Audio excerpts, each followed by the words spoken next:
I'm really drunk.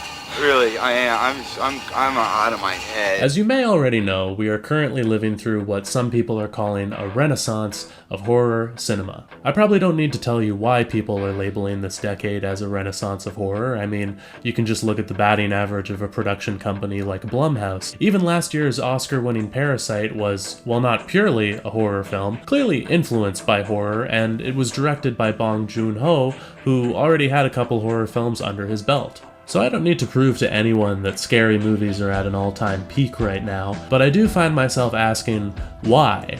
Why now? Because horror has been trying to have a comeback since, well, ever since it started. Scary movies were hot when they first screened Frankenstein back in the 1930s, and it never really reached that level of hype again until recently. It's not like they didn't try. Scream was definitely a movie that thought it was going to reinvent horror, and it did. But it also didn't create a wave large enough to make horror the thing.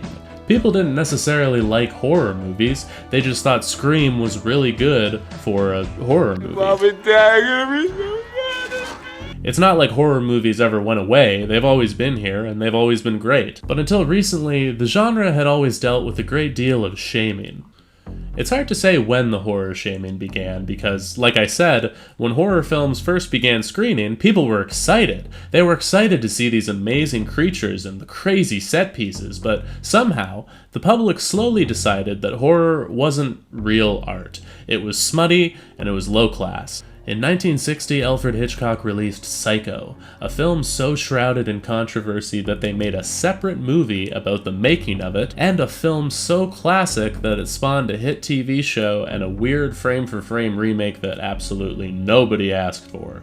Before Psycho was even released, people were skeptical that Hitchcock was even doing a horror movie, because this was not early Hitchcock. Hitchcock was following up North by Northwest, possibly the most Hollywood and overproduced of all his films. Psycho was met with mixed reviews when it was first released. Some people thought it was tasteless. Time magazine described the shower scene as one of the messiest, most nauseating murders ever filmed. And I don't think they meant it in a good way. But everyone nowadays knows that Psycho is possibly the most important horror film of all time. It was a director at the peak of his powers, scaling things down and taking the audience to a very unsettling place. In the decades that have followed, there are a few critically lauded, I don't know how to say lauded. Is it lauded or loud? I think it's lauded, right? In the decades that have followed, there are a few critically acclaimed horror films that garner universal praise. In the 70s, you have Carrie, directed by Brian De Palma. He was fresh off of directing Obsession, which was a very hip neo-noir movie, and of course he went on to direct big crime thrillers like Blowout and The Untouchables. In the 80s, you have Stanley Kubrick directing The Shining. Very similar to Hitchcock, Kubrick was at the peak of his career and chose to direct a horror movie. But these are the classics. It only happens a few times a decade. Along with these big heavy hitters, you have the more traditional horror movies. There's directors like Wes Craven, who churned out the first wave of slasher movies and gave birth to a franchise. Or you have John Carpenter, perfecting the slasher film with Halloween and directing many classic science fiction horror movies.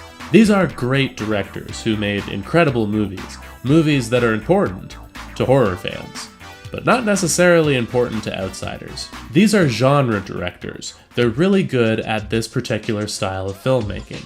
I remember when Hereditary first came out, a lot of people told me they enjoyed it even though they hated horror movies. And it is an incredibly scary movie. It's not some watered down wannabe, it's a real deal horror movie. And it has the appeal of a movie like The Shining or a movie like Poltergeist. And what all of those films have in common is that they're made by directors who aren't strictly tied to the genre of horror.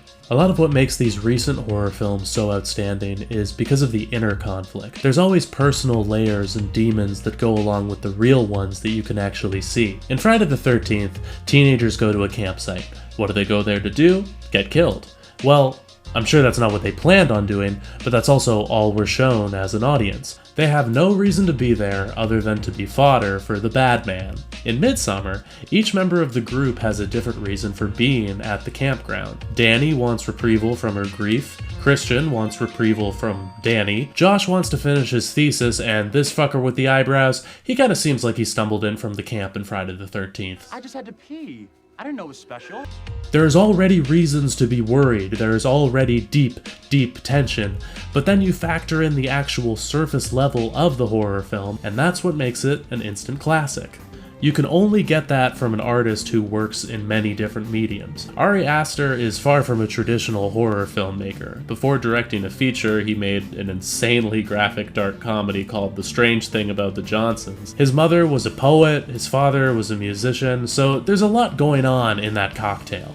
Similarly, look at how Jordan Peele transitioned from making sketch comedy that explores social issues into making horror movies that explore social issues.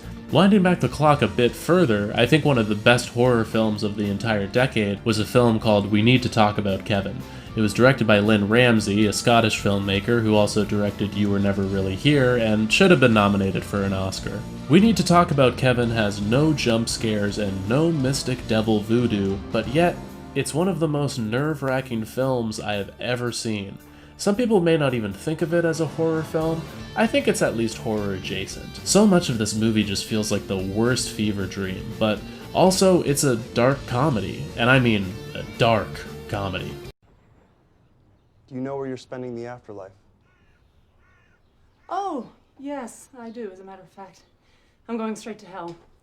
Eternal damnation, a whole bit. Thank you for asking. Okay? Let's go back to Friday the 13th, specifically Part 4 because that's my favorite. Once they figured out the formula for Friday the 13th movies more and more with each sequel, it became less about Jason's origin story and more about the kill count of each movie, how the filmmakers could top themselves and deliver the most creative death scenes. This is the fate of most slasher franchises and even horror outside that genre. Saw was a movie that at first seemed to bring a creative indie spirit back to horror, but quickly just became another horror franchise trying to top itself with its elaborate kills. The idea of kill counts added this weird competitiveness among horror purists. Directors aim to make what could be billed as the scariest movie of all time, just by filling it with the most jump scares.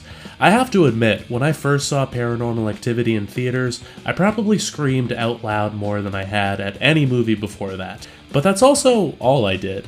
That's all we did collectively as an audience was test our willpower, not so different from Alex in A Clockwork Orange. While Paranormal Activity was a wildly popular horror film, it was mostly popular with horror fans because it only aims to scare, and that's why it didn't have impact beyond the world of horror. For too long, horror has been plagued with so many movies that are just aiming to be the scariest horror movie, or the goriest horror movie, and we're living through a surge of directors who are just trying to make the best horror movie.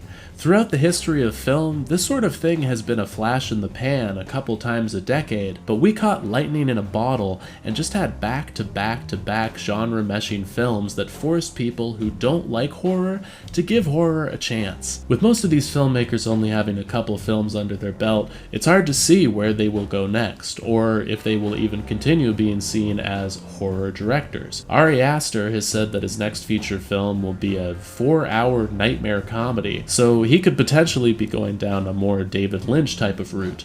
But no matter what this new wave of filmmakers create in the future, I hope they continue to embrace the label of horror. Mother was a horror movie. The Lighthouse was a horror movie. Stop fighting it. There's nothing wrong with horror. There's not a tipping point where a movie is just so good that it can no longer be considered horror. Horror is good. Horror isn't a dirty word. Just say it. It feels good, doesn't it?